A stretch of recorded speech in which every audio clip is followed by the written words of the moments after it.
Bagaimana batuk Napoleon Bonaparte bisa memakan korban? Pada tahun 1799, Napoleon Bonaparte berperang di Timur Tengah dan merencanakan pembebasan 1.200 tentara Turki yang ditahan oleh pasukannya setelah merebut Japa. Saat itu Napoleon tengah menderita influenza.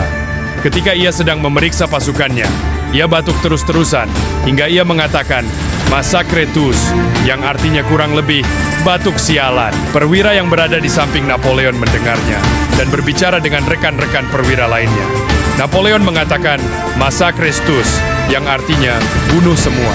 Para perwira Prancis berkomunikasi dengan pasukan mereka. Akibatnya, seluruh 1.200 orang tawanan Turki itu dibunuh.